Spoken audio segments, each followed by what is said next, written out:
Bom estarmos aqui mais um domingo para aprendermos mais um pouco da palavra do Senhor. Para quem não me conhece, mas acredito que todo mundo me conhece, meu nome é Júlia, sou casada com Pedro, sou membro aqui da Fonte há 5 anos e hoje eu tenho esse privilégio e desafio de compartilhar um pouco das Escrituras com vocês. Temos estudado, vamos dar continuidade a essa série que a gente tem feito aqui de Homens Extraordinariamente Comuns. Série que tem nos ensinado sobre características, curiosidades, a biografia dos apóstolos de Jesus, mas, sobretudo, tem nos ensinado que Deus, em sua graça, escolhe pessoas simples, cheias de falhas e pecadoras para cumprir seus propósitos eternos.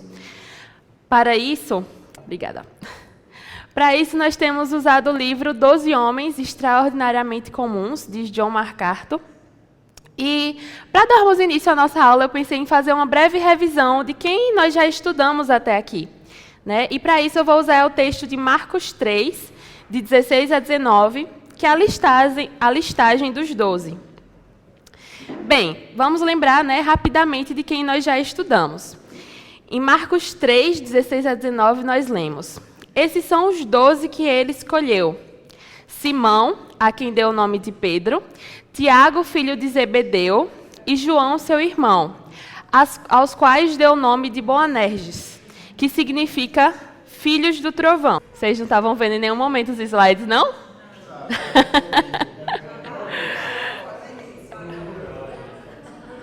Agora não está na hora de assistir TV, gente, é hora da DVD.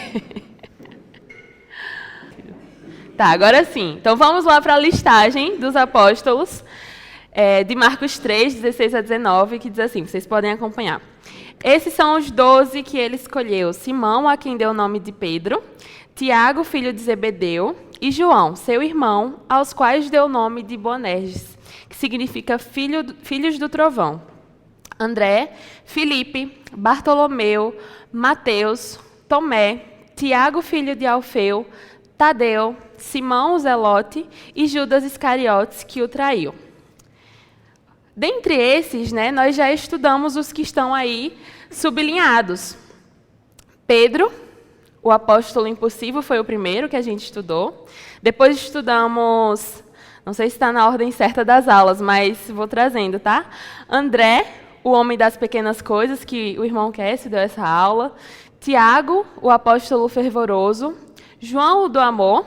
Mateus, o cobrador de impostos, que foi na semana passada com o Edu. Tomé, o Dídimo. Filipe, que fazia contas, e eu deixei Filipe por último, mesmo tendo sido dada antes essa aula, porque hoje falaremos do amigo de Filipe, que é Natanael. E se eu me restringisse a esses versículos que a gente acabou de ler, vocês poderiam questionar, mas o nome de Natanael não está nessa lista. Porque, de fato, o nome Natanael não aparece diretamente nas listas dos evangelhos sinóticos. Ele é identificado como Bartolomeu. Então, agora sim, ele é identificado como Bartolomeu. Como vemos em Marcos 3, 16 e 19.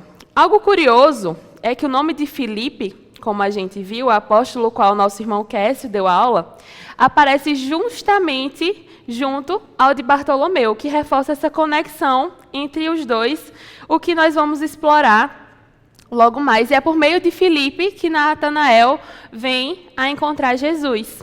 E por falar em amizade, coincidentemente, hoje é dia do amigo.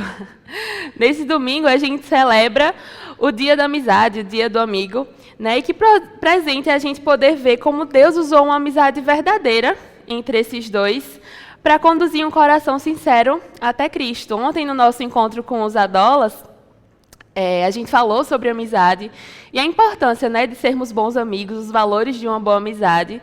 E pensando nisso, até para quebrar um pouquinho o gelo, eu queria perguntar a vocês se no testemunho de vocês, se a forma como vocês conheceram a Cristo, algum amigo foi usado por Jesus para levá-los até Ele. Se sim, vocês podem falar, podem interagir. Sim? Foi? Foi um amigo do basquete. Lu também? Legal, legal.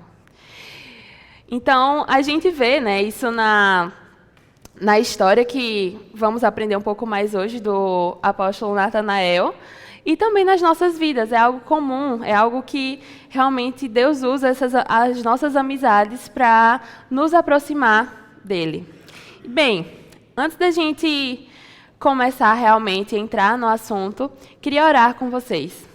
Oremos. Senhor, muito obrigada, Pai, pela Tua palavra. Obrigada porque nessa manhã nós temos o privilégio de aprender um pouco mais do Senhor, de podermos saber aquilo que Tu fez através do Teu apóstolo Natanael, de poder ver mais um homem, Senhor, que apesar de comum, apesar de pecador, foi amplamente usado pelo Senhor. Obrigada pelos irmãos que estão aqui hoje, abençoa aqueles que ainda estão vindo, os que não puderam vir também, que possamos juntos aprender do Teu Evangelho, que possamos ser bons amigos para aqueles que são os nossos e proclamar o Teu amor para eles, Deus.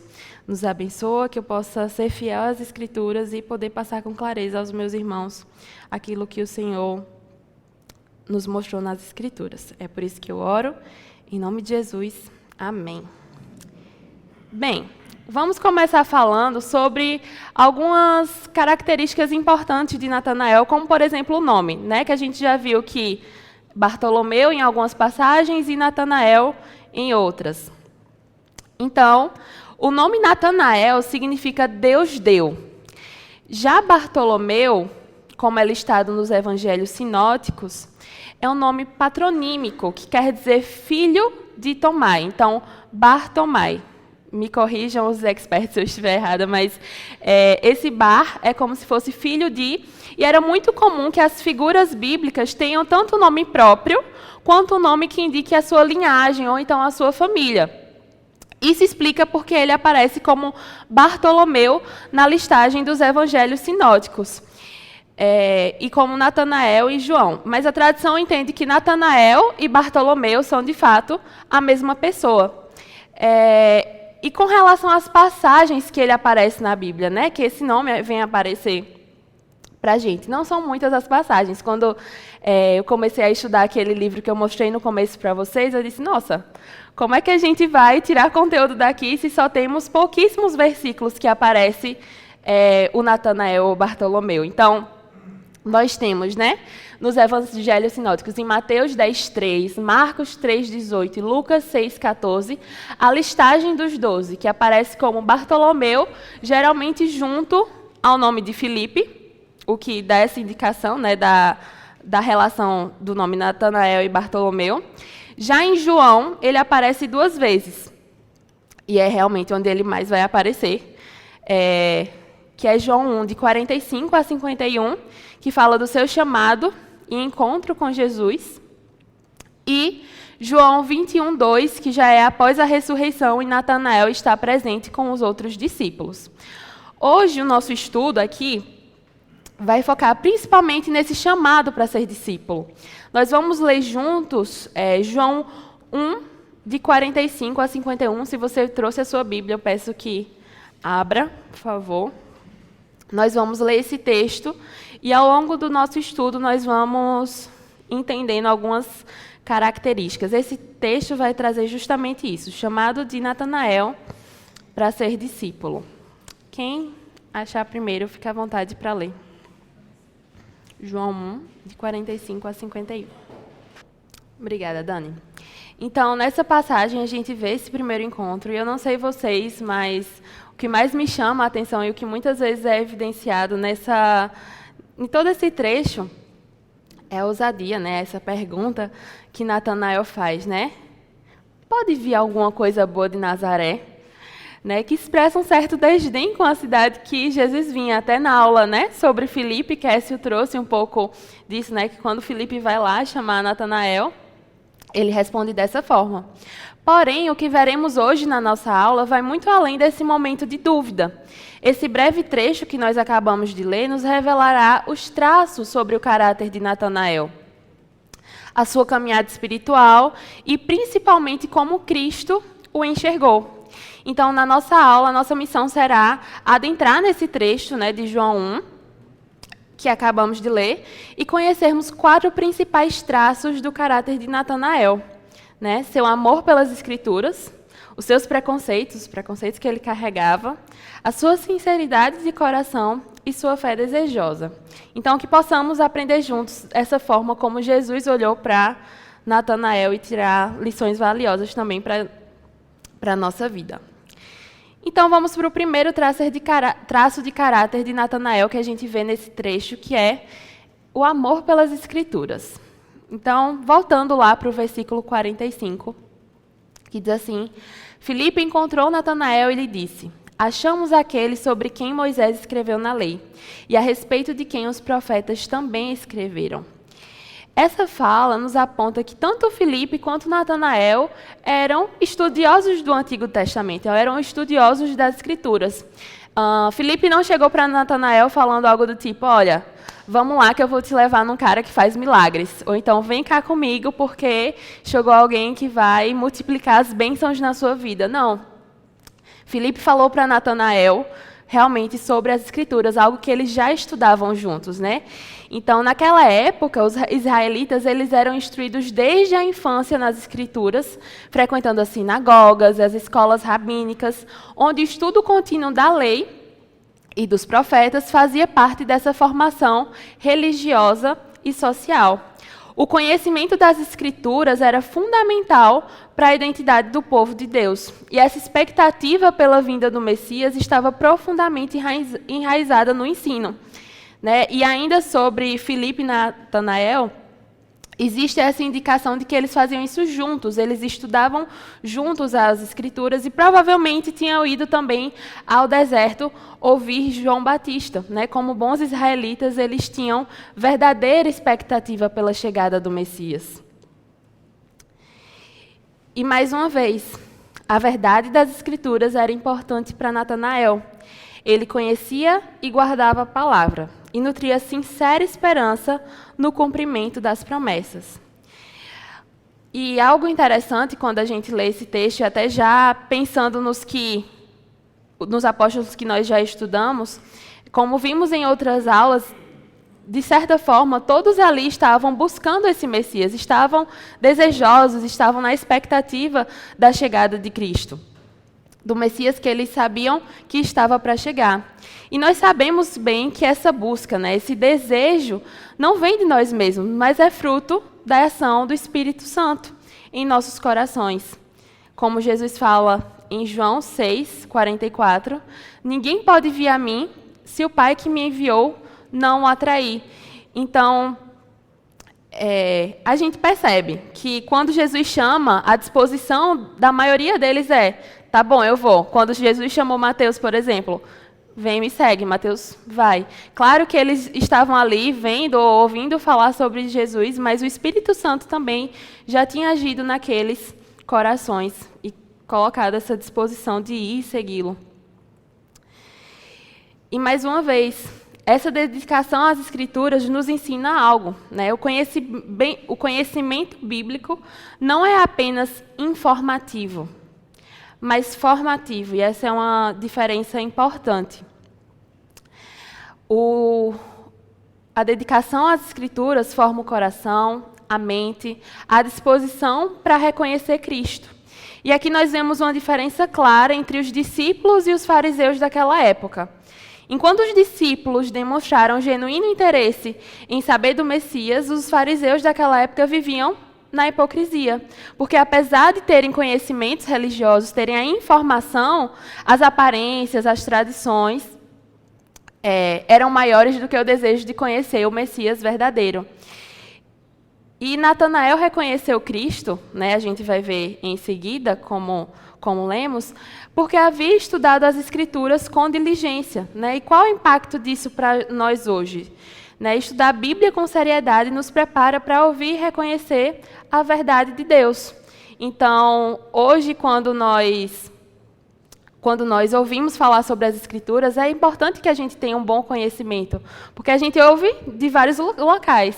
E muitas vezes o que é falado, né, ainda que carregue o nome de Deus ou de Jesus, pode estar distorcido. Então, essa dedicação, esse aprofundamento nas Escrituras vai ser o nosso bom filtro, porque para a gente saber o que é falso, a gente precisa conhecer bem a verdade. Então, terminando o versículo, Filipe fala, né, achamos aquele sobre quem Moisés escreveu na lei e a respeito de quem os profetas também escreveram. E aí ele termina dizendo quem é. Jesus de Nazaré, filho de José. E o destaque aqui que eu coloquei em filho de José é porque, da mesma forma que Bartolomeu, lá na listagem dos discípulos, aparece, né, como Bar-Tomai, filho de Tomai, filho de José seria como se fosse um Bar-José. Tem essa relação. E aqui podemos imaginar que há uma certa emoção na voz de Filipe. Eu imagino ele chegando para seu parceiro de estudo e dizendo, a gente finalmente encontrou aquele quem a gente estudava, está aqui, está entre nós. E eu imagino que Natanael, até a primeira parte aqui desse versículo, ele deve ter ficado feliz, ficado surpreso também. Mas aí, quando Filipe termina a frase e fala, Jesus de Nazaré, filho de José, eu imagino assim, Natanael perdendo o brilho de Nazaré, sério que é de lá? Né? Então, eu consigo criar essa imagem na minha mente, porque o que a gente vai ver no próximo versículo é justamente essa dúvida de Natanael, de dizer, sério que é de Nazaré? Então, a gente segue para o segundo traço de caráter de Natanael. Mas até aqui, gente, alguma dúvida, algum comentário? Não? Então, sigamos. O preconceito de Natanael. Né? Aqui chegamos ao versículo que eu citei, que fala, perguntou Natanael, Nazaré, pode vir alguma coisa boa de lá? Natanael, como a gente já viu, ele era um homem que estudava as Escrituras, ele conhecia, ele demonstrava zelo genuíno às Escrituras. Sua devoção não era rasa, né? Era alguém que provavelmente passava tempo meditando, orando, ansiando pela chegada do Messias prometido. E mesmo com todo esse conhecimento e piedade, ele ainda era humano. E como todo ser humano, carregava alguns preconceitos. E ao ouvir o anúncio de Filipe, ele não responde com uma objeção bíblica, que ele poderia fazer isso, ele tinha conhecimento. Ele poderia, por exemplo, dizer assim, mas Filipe, o Messias não é para vir de Nazaré, o profeta Miqueias não disse que ele viria de Belém? Ou então, o Messias vai reinar em Jerusalém, a cidade do grande rei, mas ele não vai por esse caminho, ao contrário, do fundo do seu preconceito, o que é que ele fala? E vem coisa boa de lá, é como se ele fosse bem direto ao ponto. Né? E assim, não foi uma dúvida teológica, né? Foi um desprezo regional e cultural. Vale dizer que Natanael era de Caná da Galileia. Como a gente lê aí em João 21:2, diz assim, né? Estavam juntos Simão Pedro, Tomé, chamado Dídimo, Natanael de Caná da Galileia, os filhos de Zebedeu e 2 outros discípulos. E aí a gente se pergunta, não, então Natanael deve vir de um lugar muito importante para estar falando assim de Nazaré. Mas Caná era uma vila menor do que Nazaré. Mas como acontece muitas vezes, né, mesmo quem vem de um lugar mais humilde pode nutrir rivalidades cívicas com cidades vizinhas. Então era comum haver desdém mútuo entre os povoados da Galileia.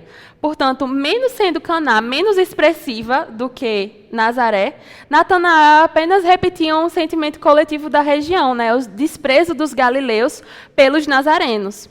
E lendo o livro, o autor fala um pouco sobre Caná e diz assim, gente, até hoje Caná não tem nada para ver, não. Aparentemente lá, o que chama turista, por exemplo, é um templo que eles construíram, onde seria o suposto local onde Jesus fez a transformação da água para o vinho. Então, assim, Natanael traz todo esse preconceito, mas a cidade de onde ele vem também era uma cidade muito simples, muito humilde. Mas aqui nós vemos novamente como Deus age. Em 1 Coríntios 1:27 diz assim, né? Mas Deus escolheu as coisas loucas do mundo para envergonhar os sábios, e escolheu as coisas fracas do mundo para envergonhar os fortes. Como nós temos estudado, né, em nossa série sobre 1 Coríntios, Deus frequentemente derruba as expectativas humanas. Ele não escolhe os caminhos mais óbvios, nem as pessoas mais notáveis aos olhos do mundo, mas ele transforma o que é improvável inclusive Natanael. Vejamos essa situação aqui do livro. Ele também pode tomar uma pessoa imperfeita, cegada por seu preconceito, e transformá-la no instrumento seu para mudar o mundo. No final, a única explicação é o poder de Deus, de modo que toda glória cabe a Ele. Ainda está ligado? Me pareceu que tinha caído. De modo que toda glória cabe a Ele. Então, Natanael foi alvo desse poder. E só voltando rapidinho para falar sobre Nazaré, que é importante a gente comentar também, né? Que esse preconceito que Jesus sofreu não veio somente de Natanael. Nazaré, de fato, era uma vila pequena, sem destaque. Ela não é tão mencionada nos textos rabínicos, nem nos registros históricos da época como importante, né? Então, era uma cidade insignificante à ótica humana. Aliás, o próprio Jesus experimentou desse desprezo quando, já adulto, retornou a Nazaré para pregar na sinagoga. Vocês lembram daquela passagem? Que ele vai lá pregar e o pessoal literalmente queria matar ele ali, né? Lançando de um precipício. Nesse texto aí, de Lucas 4, 28 a 29, né, a gente vê, fala assim: todos os que estavam na sinagoga ficaram furiosos quando ouviram isso. Levantaram-se, expulsaram-no da cidade e o levaram até o topo da colina sobre a qual fora construída a cidade, a fim de atirá-lo do precipício abaixo. Claro, ali eles estavam revoltados com o que Jesus havia acabado de pregar, mas ainda assim o próprio Jesus fala: olha, o profeta na sua própria terra não tem honra. Então, essa é uma questão espiritual séria, né? O preconceito separa muitas pessoas da verdade. Grande parte de Israel rejeitou o Messias justamente por preconceito. Então, veio para o que era seu, e os seus não receberam. MacArthur também afirma o seguinte, no trecho do livro que a gente está estudando: Satanás ainda usa o preconceito como ferramenta, seja ele racial, social, religioso, intelectual. Israel permaneceu surdo ao Messias porque o senhor preconceito e seu bando de homens surtos estavam à porta. E daqui a pouco eu vou explicar o contexto do senhor preconceito, mas se a gente for parar para refletir, né, de que formas esse preconceito, as ideias preconcebidas, impedem hoje outras pessoas de chegarem ao Evangelho, de chegarem, por exemplo, à igreja? Vocês poderiam pensar em algum exemplo, comentar comigo? Algo mais? Bem, é justamente isso, gente. Assim, como o Zamba comentou, o que me veio à mente foi pensar justamente isso, de ver, às vezes, tantos amigos, né, que às vezes olham e falam: nossa, mas crente é tudo igual. Crente é tudo uma coisa só. Isso vai impedindo realmente de chegar até Cristo. E nessa passagem do livro que eu acabei de ler, quando ele fala, né, do senhor preconceito, na verdade é uma alegoria. É uma referência à alegoria Guerra Santa, de John Bunyan, onde o personagem senhor preconceito, ele lidera um grupo de homens surdos para resistirem à verdade. Então, nessa alegoria é colocado que, se tivesse uma forma de impedir que o evangelho adentrasse aos ouvidos do ser humano, um dos principais guerreiros que ficariam ali na zona da frente da guerra seria o senhor preconceito, porque o preconceito realmente cria essa barreira para que o evangelho, ou enfim, para que a verdade não adentre os ouvidos humanos. Então, tanto a cegueira quanto a surdez espiritual podem ter origem em preconceitos do coração humano que se colocam como barreiras à verdade. E isso vale até hoje, né? Como a gente acabou de falar, o preconceito é subjetivo, é emocional, muitas vezes irracional. E o seu remédio, qual é o remédio, né, para o preconceito? Como bem fez Filipe, é o confronto com a verdade. Disse Filipe: venha e veja. Então, essa é a forma mais poderosa de combater o preconceito. Apresentar Jesus, permitir que Ele próprio se revele e desarme as nossas resistências. Nós concluímos esse bloco agora, do segundo aspecto, com essa reflexão, que mesmo quando o coração está obscurecido por ideias erradas ou visões distorcidas, o poder de Cristo é maior. E quando Ele chama, até mesmo os nossos preconceitos se rendem. E aí, vamos para o terceiro traço de seu caráter, né? A sinceridade de coração de Natanael. E mesmo tendo esse preconceito com Nazaré, quando Filipe fala, vem e veja, Natanael não foi aquele que disse, não vou nada, não vale nem a pena ver. Ele foi. E ao ver Natanael se aproximando, disse Jesus, aí está um verdadeiro israelita em quem não há falsidade. E essa é uma afirmação profunda. Jesus não apenas vê Natanael fisicamente, mas revela o seu caráter. Ele não diz, eis aí um homem perfeito, um cara que eu não tenho o que falar, mas ele destaca algo específico, né? Sua honestidade interna. A palavra usada no original para falsidade é dolos, que pode ser traduzida como engano, dissimulação ou malícia. Jesus está dizendo que aquele homem era verdadeiro em sua busca por Deus. E, mais uma vez, é importante lembrarmos, né, daquele contexto que eu já mencionei anteriormente. O povo judeu vinha estudando as Escrituras, né? Conhecia o que os profetas falaram, conheciam as promessas de Deus, mas existia essa diferença entre quem servia a Deus e, de fato, quem apenas mantinha essa aparência religiosa. No tempo de Jesus, muitos dos líderes religiosos, como os fariseus e escribas, mantinham só as aparências. Mas, com Natanael, a gente vê esse contraste, porque o próprio Jesus, imagina, gente, você encontra Jesus e ele fala algo de você dessa forma como ele falou para Natanael, né? Um verdadeiro israelita. Para aquela época, onde existiam diversos falsos israelitas, isso é algo que nos chama a atenção. Então, Natanael representa o judeu fiel, alguém que buscava conhecer a Deus com sinceridade, mesmo que ainda tivesse preconceitos e dúvidas. Ele era um israelita que amava a verdade. E tem algo lá em Romanos, que o apóstolo Paulo fala sobre isso, né, de ser um verdadeiro judeu, ser um verdadeiro israelita, que ajuda a gente a entender essa dimensão, que diz assim, na verdade eu vou pedir para algum de vocês ler para mim, por favor, Romanos 2, 28 e 29. Exato. Então aqui nós vemos o que significa ser um verdadeiro judeu. Tinha isso do material, mas também do espiritual, né? De guardar a lei no coração, de viver aquilo que eles aprendiam. Não era somente saber e colocar em um lugar à parte, ou então viver de aparências, mas era, de fato, ter o coração circuncidado.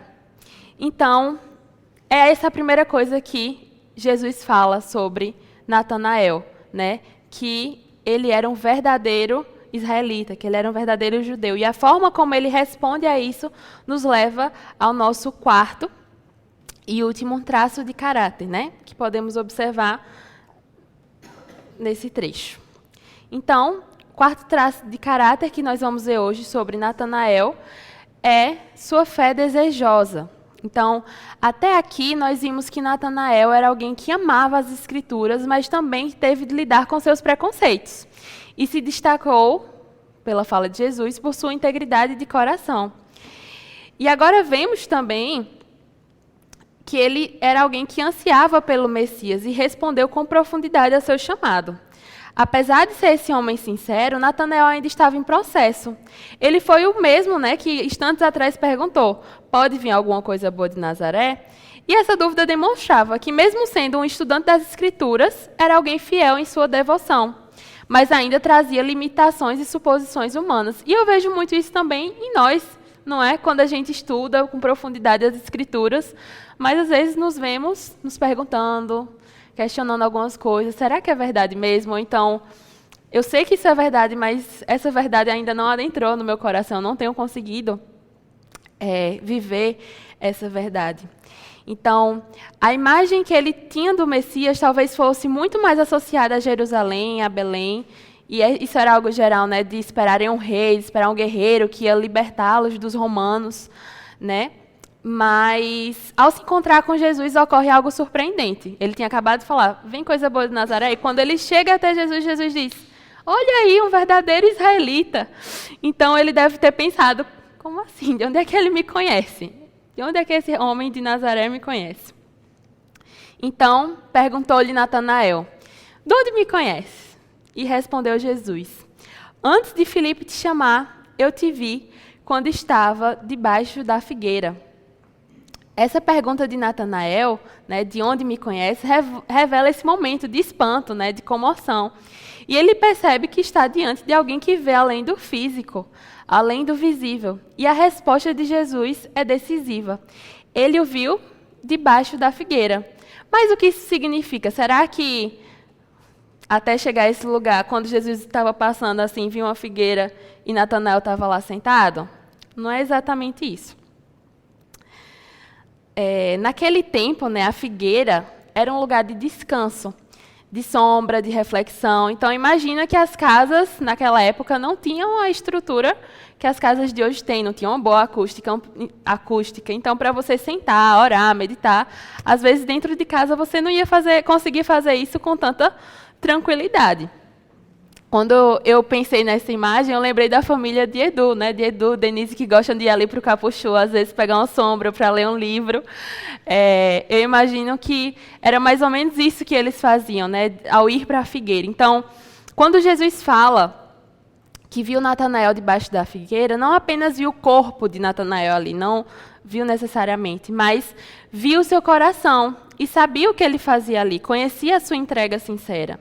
Então, essa percepção de Jesus demonstra que não era uma adulação. Quando Jesus fala, aí vem o israelita verdadeiro de coração. Jesus não estava querendo simplesmente amaciar o ego de Natanael falando isso, mas era realmente onisciência.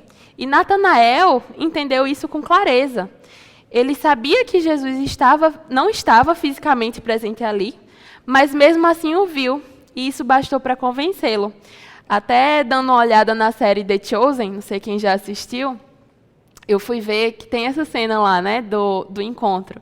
Mas eles dão uma floreadinha a mais, aí eu decidi não trazer. Mas é interessante que eles trazem assim, Natanael, na hora que Jesus fala isso, Natanael vira e pergunta para Filipe, o que foi que tu falou para Jesus de mim, hein, antes de me trazer? Tu deve ter falado alguma coisa, deve ter falado que eu fico lá debaixo da figueira. Mas não, Jesus é onisciente, conhecia. Então, Natanael, diante disso, declarou, Mestre, tu és o Filho de Deus, tu és o Rei de Israel. E aqui nós temos a declaração mais forte feita até então por qualquer discípulo. Ela mostra que Natanael entendeu quem estava diante dele. E isso nos revela a profundidade de sua fé.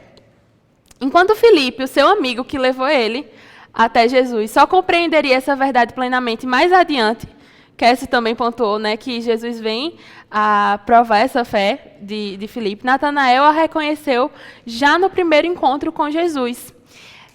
Seu conhecimento do Antigo Testamento, das promessas messiânicas, dos salmos e profecias, foi o que possibilitou essa resposta tão rápida.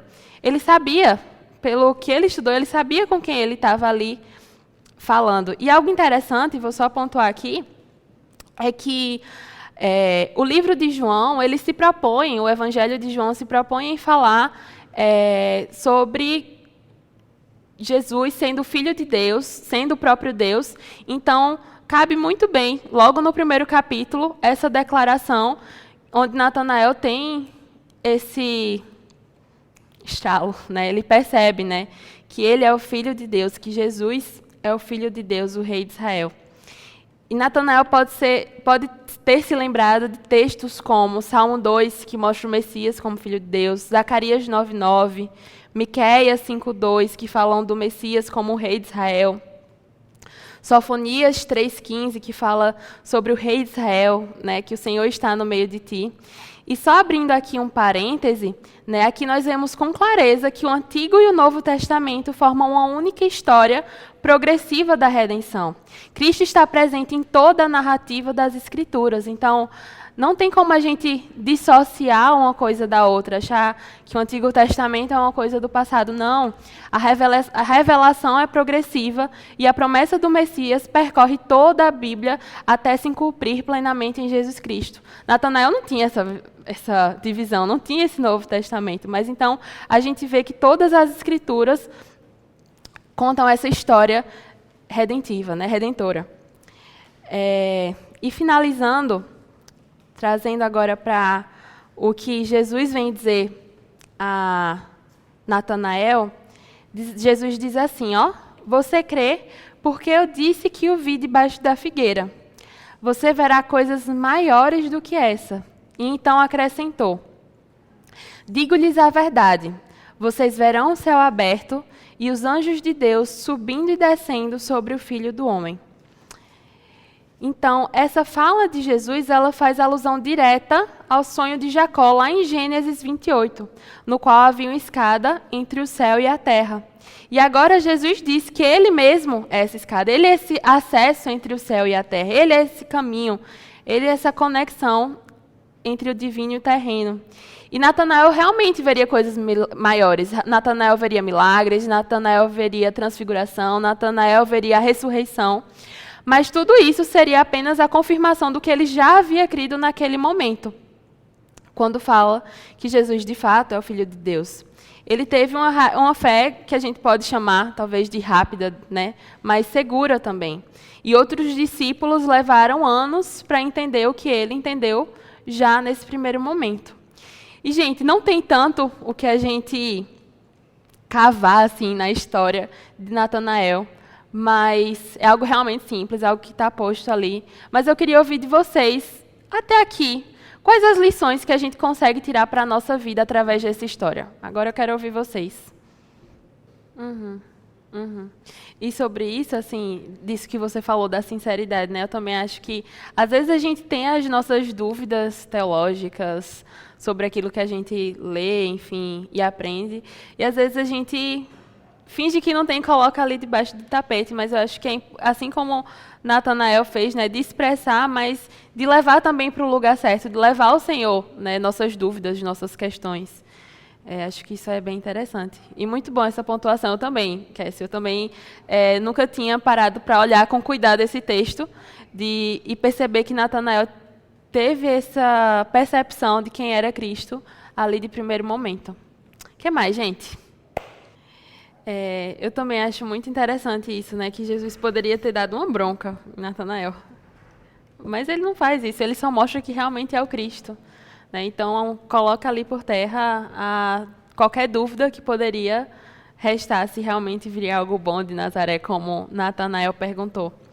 E acho que isso também é mais uma lição para nós, né? Às vezes, quando a gente recebe alguma questão, recebe alguma dúvida, às vezes a gente vai debater, provar assim, de outras formas, e às vezes a gente só precisa mostrar, de fato, a verdade.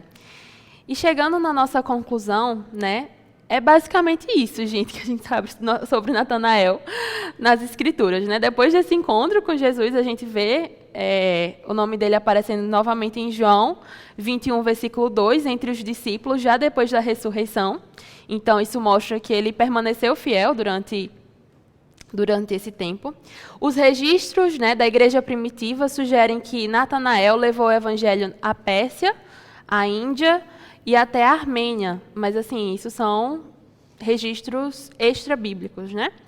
E tem tradições que dizem que ele foi crucificado, outras afirmam que ele foi lançado ao mar, dentro de um saco, mas todas concordam que ele morreu realmente como mártir, pregando de fato a Cristo.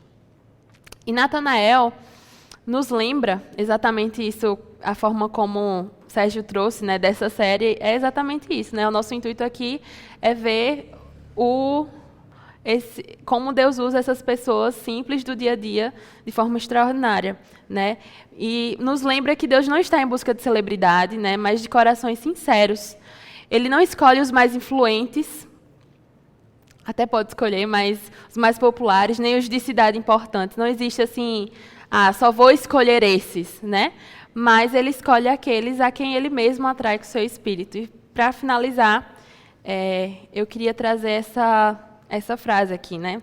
Natanael era de Caná, desprezava Nazaré, carregava preconceitos, mas também tinha fé sincera, disposição de aprender, amor pelas Escrituras e um coração sensível à voz de Deus. Ele é mais uma prova de que Cristo transforma corações comuns em instrumentos poderosos para a sua missão. É isso. Se alguém quiser acrescentar alguma coisa, esse é o momento. Se não, vamos orar, agradecendo a Deus por esses aprendizados, né, que tivemos nessa aula. Ricardo, você pode orar para a gente, por favor?